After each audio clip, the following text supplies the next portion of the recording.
That being said, have you personally experienced any racism here in the Philippines? In the Philippines, yes, I'd say a small scale of it from my own Filipino people. Okay, I'll give you the situation. Somebody would ask me, what is your mix? And I just say Filipino. Then they go, no, you're not. Almost disappointingly, they say, no, you're not. And I have to be like, yes, I am. Like, they're kind of upset to learn that I'm full Filipino. It's like they lost interest in just talking to me because they find out I'm full Filipino. Like, it would have been more interesting if I was, say, half American or something. So it's like they're looking down on themselves? Yeah, kind of. And I tell you, this happened to me so many times where I have to explain my ethnicity, and why couldn't you just accept that I'm Filipino and I'm proud to be Filipino? But instead, it's like they're looking for a reason for me to look the way that I look. There's like a little obsession. An obsession, where, they're looking for like a mix. Yeah, there is an obsession for looking for a mix. It's because it's better to be Western or mixed than be pure Filipino for some reason. Yeah, here. like that's just how it is here. Yeah, I think the Philippines has a bit of an identity crisis when it comes to who we are or what we should be. I know the Philippines was colonized by the Spanish, correct? Yes.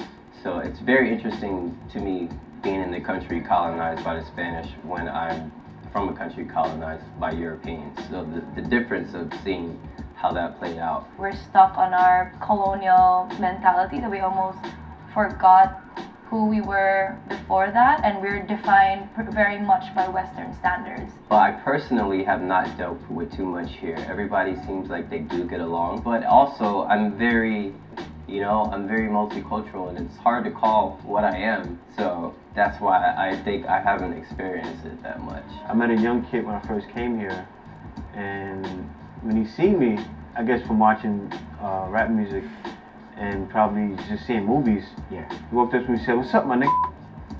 Yeah, see, that's like the same sort of thing though. It's kind of. The word was a bit stronger though. The word was a bit strong. You hear that word here. You hear that word here. It's a fight. It's about to go down. But if you were in England and someone you didn't know come up to you and said that to you, it's a straight fight. It's a problem. It's a straight up fight. It can't be said. I've had that happen in the Philippines as well, right? And I was like, what? You have to pause for a second, don't you? I was like, what? Hang on a minute. I was like, hang on. I can't act how I would act in England because it's not the same. Like, how do you explain it? All I know is I had a little out of body experience where I had to walk in front of myself for a second and go, don't react, Cody. This is not how you're seeing it to be. And I think Chris had to do the same thing. Yeah, I was like... Because it was a child who said it the first time as well. It was when we were in, what's that island, top of Cebu? Oh, Madagascar. That was the first time. Yeah, but they was as dark as me. And they were running around and they were saying it over and over again, following us, and we were looking at each other. Me and Chris didn't even say anything to each other. I think we were so shocked that this word was being said repeatedly. We didn't know, are you trying to antagonize us? Are you looking for a reaction? And we didn't. These kids didn't speak English, and that's all they were doing is pointing and saying this word over and over again.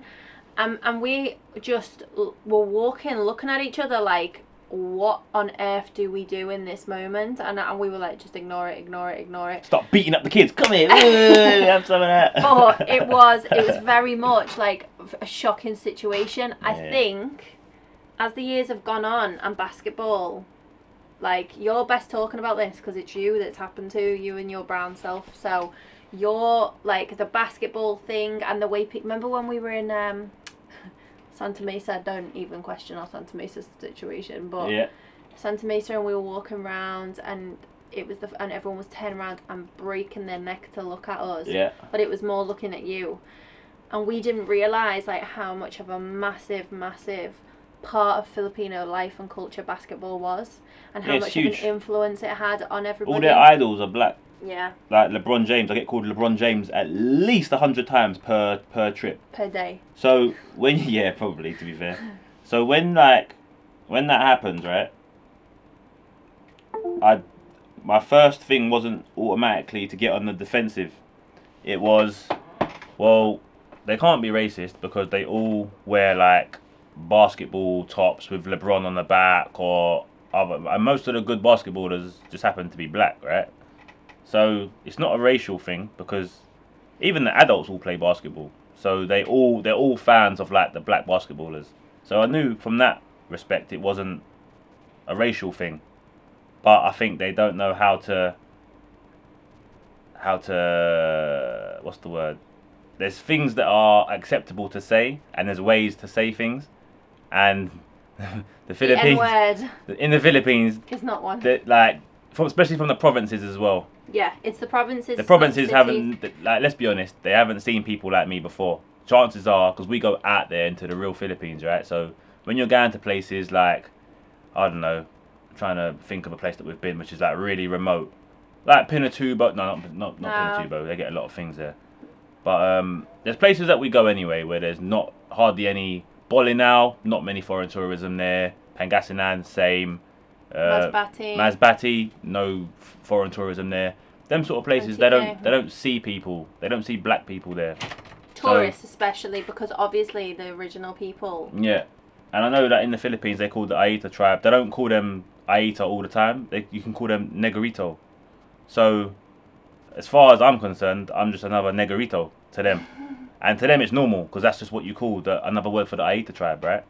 So you got to take all that into account when you hear that, and I've heard it more than once. I've heard it from a man in, we was in an island in Guimaras, and remember when we was getting the boat across, and the guy, he was like, "Oh, you're N-word," boom, and I was like, bro, by this point we've already been to the Philippines quite a few times, right? So now I know how their mentality works. I know that they don't mean it like that. So I said, bro, you can't say it like that. Like you can't say that basically. And the guy was like, why? Like sort of thing, like so innocently. He was like, yeah, but he's like, why? You are a, and dropped the N, but I was like, I was scratching my head. I'm like, oh man. I had to walk I'm away. like, no, because and I explained to him that you can't say that in the West. It's not. It's very. Yeah, we have to explain that on our side of the world, as opposed to your side of the world. So although it's acceptable here, to us, if you said that to the wrong person, imagine that got said to Hayden. Yeah. If that got like so. Like personally, I've been Philippines long enough to know how it all works, right? So I don't take offense to that, right? I could walk through any part of the Philippines. Someone could say the N-bomb, and they wouldn't get a reaction out of me. I'd explain to them, and I'd try and teach them that that's not what you do to foreigners, right? Because there are foreigners that if you say that to them, it's a fight. So it's better to try and educate people and explain to them that that's not accepted in the West. Although obviously we're coming to your country, there's still like an etiquette, if you like, just like a common politeness, that there'll be things that might be accepted in the West that is not accepted in the Philippines, and vice versa. What's hard is to try and find the balance of, we're not trying to change you. However, if you have this information, you can then make a decision as to whether you still want to use that word to foreign people or only to other Filipinos. Because imagine if one time you said it to a foreigner who took it as a derogatory statement and wanted to fight you, and you had no idea why that they want to fight you, because in your mind this is not a racist thing. I'm just saying this because in my culture this is what we call you, because that's what you look like and this is what you are. So if we have that information and don't pass that on to you, and then one day you just get a punch in the face, you're not going to understand why, and then your mindset on foreigners will become something that it's not. Yeah. Because you'll think all foreigners are like that, and it's not. It's because this word means different things on our side of the world versus your side of the world. So I just think it's very important to pass that information on, and then once you have all of the information, you can then decide what you do going forward. Yeah. That's your decision. So you do always say, they'll say, whoa, hold on there, sister. Hold on there, Kuya. You better slow the hell down. It's always done in a polite and friendly, friendly manner. But the first time it was the first time I'd ever heard somebody come out with that word to another black person face to face like that, and I felt like I'd been punched in the face with somebody's words. I was shocked. It was, even when we went to Pinatubo and the kids were there, you literally looked like all the rest of them there, and the kids were calling you Papa N-word. Papa Negro, Papa Negro. Yeah, and I was like, mortified. And these were the Aita people as well, so they're so the same colour, they same look hair.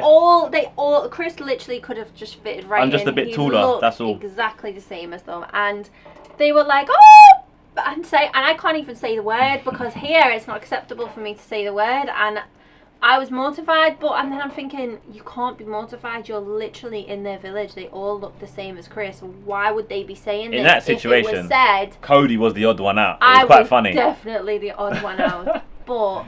What it just shows you how, because it's been drummed into us that this is not an acceptable word, even in the situation where I'm surrounded by all black people, because their skin colour was black, their hair was afro hair, and they still said that word, and I still went instantly, and I had to remind myself this is not being said in the context that you know it in. And so it has to be a constant reminder, it's said because very it's innocently. yeah. There is no innocence in the word, in that word in the over West. here. No, There's no, none. no. That is you say that word and it's a fight, or you're saying it because of a specific reason, like something bad.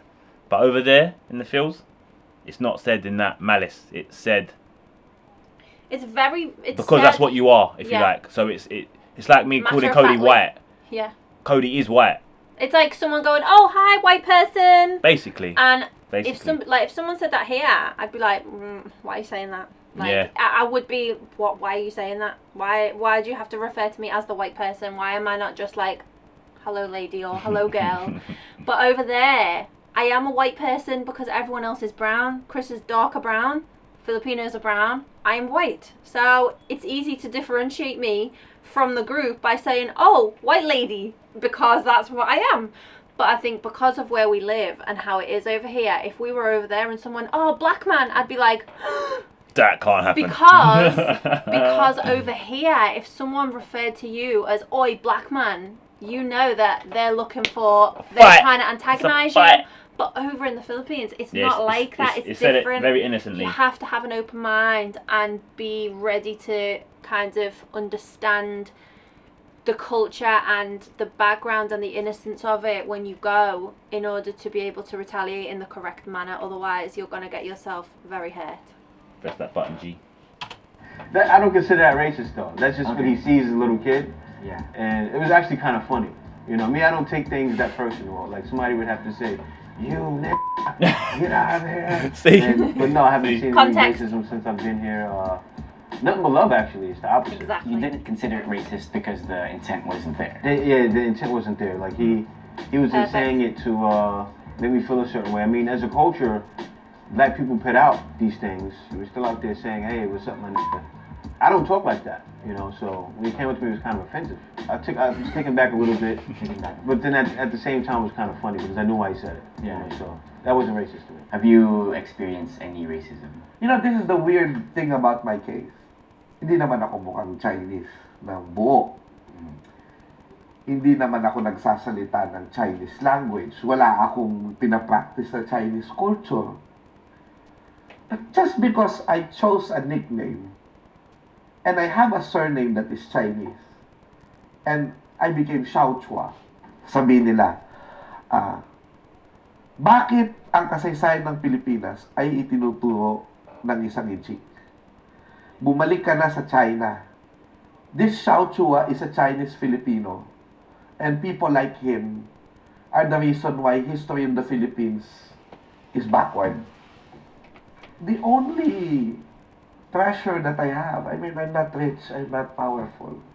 The only treasure that I believe I have, that I cherish so much, that I will fight to the death, ay ang aking pagka-Pilipino.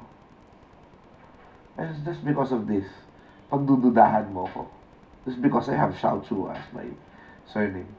Noon na masakit. Masakit. Nasasaktan ako. Parang, Pagka yun na yung nakita ko na incheck ka, bumalik ka sa China, parang hindi ba ako worthy sa pagka-Pilipino ko? Yun ang I feel kind of bad for him. naiisip ko. I was just going to say, I feel really sad. And when he said go back, go back, go back, the only experience of go back home that we've ever had is on our channel. We've never, ever, ever had Someone anything say that like to your that. face. Yeah. We haven't had that. He looks. He looks hurt. Yeah. But That must be horrible still. What that other guy said just before him as well about it literally was the best sentence to sum up what we've just spent about 10 minutes talking about was, it's only racist if you hear the intent in it being said. But he it's looks so at it perfect. how I look at it. Yeah. You, just because you hear the word doesn't mean it's racist, but it's the intent or the context and what it's said in. Yeah. So that makes a massive, massive difference. But I feel sorry for this guy. Yeah. I didn't know that there was like that sort of element in the Philippines either. To be fair, because we Well, just I look at it suppose from our own perspective, from like white and black. Never thought that there'd be a problem with like Chinese Filipinos. Cause I know that there's Malay Filipinos as well, right? Yeah, and Indonesian. So is that like a common thing in the Philippines? Is there a little bit of a Beef. issue?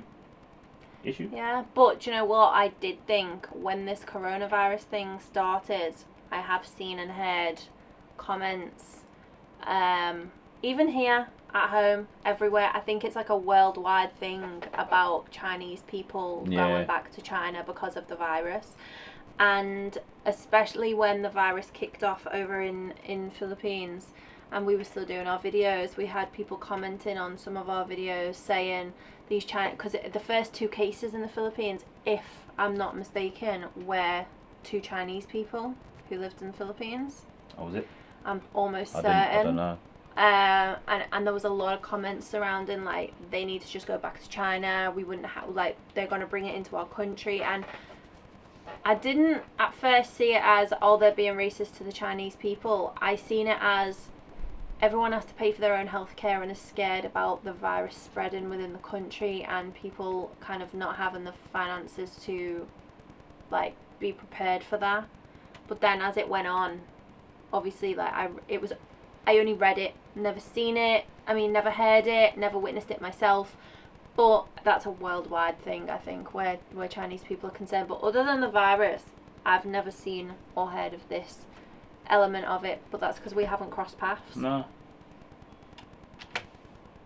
So, I was hurt. And talagang dinibdib ko. That was a few years ago. But of course, eventually, with everything that I'm doing, writing, doing videos, whatever, I've already proven myself. What can I know who I am. I am Filipino. Yeah. Diba? I may have Chinese blood. I'm proud of it. I actually am honored that I have Chinese blood because the Chinese are great people.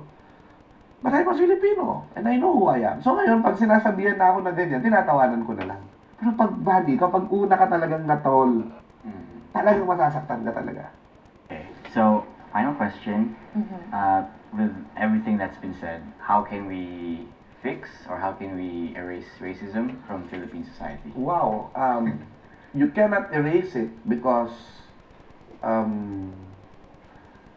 you cannot erase it until proper teaching of why we had races, why they have different appearances. When we truly teach pagkakapantay-pantay, when we truly teach human rights, that's when we will lessen racism. When you inform yourself about different cultures and you start to understand why people do things a certain way, and instead of being prejudiced and attacking, but accepting, then we can get rid of racism. But the problem is mentalities are hard to fix. This is transmitted through kids, through culture, through the media. Mahirap basagin ng mentalities. But, again, everything starts with one small step. The young people that would have to change it, in my opinion. Any fault that happens around you is actually an opportunity to teach, an opportunity to clarify, an opportunity to educate. And when people actually use racism and make it a political weapon, this is an opportunity for us to say, no, don't do that. We are all human beings.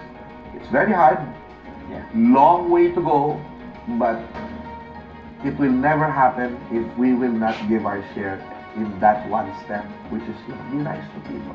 The only way racing is by love. That's it. Foster not a divisive attitude towards other people, but a more inclusive attitude. At doon natin masasolve yung racism na yan. Professor Shao, thank you so much for sharing your perspective with me. I think I learned a lot. Oh, thank you. It's a pleasure always, Bunny. Thanks, Bunny. Yes. Yeah, anytime. Thank you for having me. No problem. Thank you. Awesome. All right.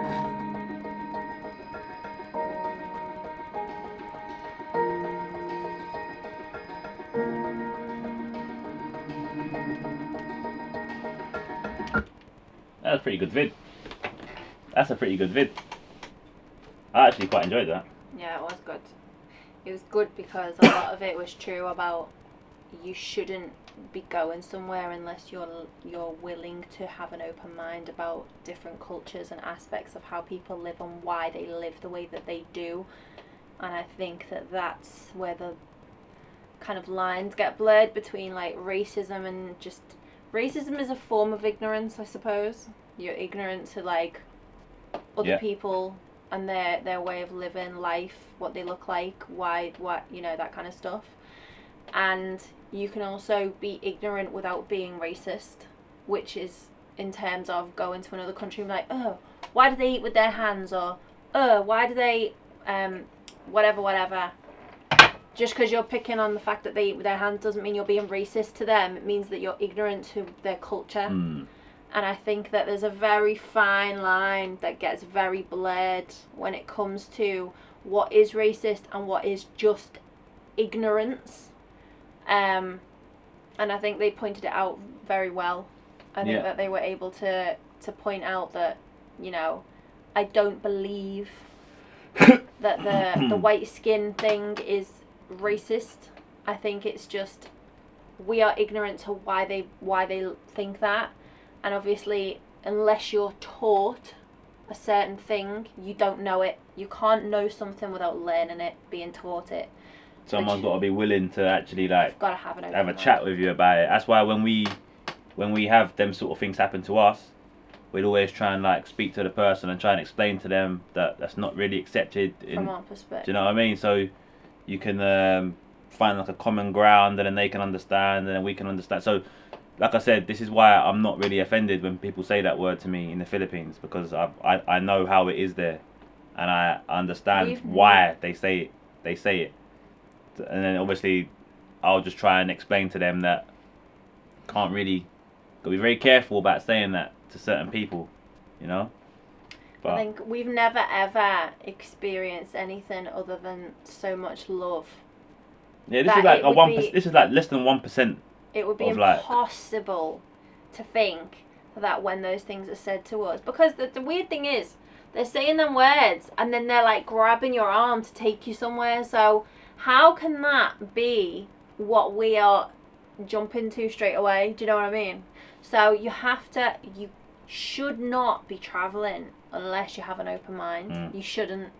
And so to go over there, you've got to be willing to have an open mind and have conversations that you're maybe not expecting or used to having. We don't need to have them conversations here because we all think the same. But you're going into a territory where you've never experienced before, where they've never experienced you before, and you've got to be willing to open up and have conversations because you'll learn something. Same way we can learn from you, we learn about the class. We learn about working outside and the working inside. We learn, and that's the point of traveling and going to other places, isn't it? Is to learn and apply what you like to your own life and leave the rest. You're not going to like everything that everyone does. You're not going to like everything that everyone brings, but you can take what you like and you can leave the rest. Leave the rest, that's it. So, hope you enjoyed this vlog, guys.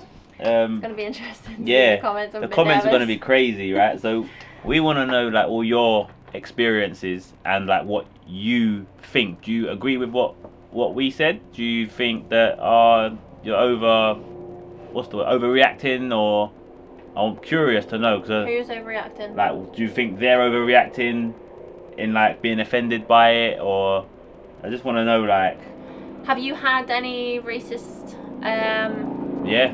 experiences as either a local person or a tourist or somebody who's lived there for a long time, or what is your mix, what is your heritage, what is your ethnicity? Do you experience these things? It'll be really interesting to hear, because obviously me and Chris have completely different experiences in the Philippines because we are completely different races. So my experience of being a white person is different to his experience of being a black person. But both of us are in an Asian country, so it's going to be interesting to hear other Asian people's comments, or other black people or other white people, or it'd be really interesting if you can get involved, because I'm intrigued to know. So thank you very much for watching, guys. I hope you enjoyed this reaction type review video, and we're gonna, because of the comments that was all said on the last one, we are gonna try and actively get a lot more of these types of videos up on our channel to mix in with our travel content as well. So we will catch you again in the next vlog. We miss you guys. We miss you guys. Hopefully we'll see you soon. Paalam. Stay safe.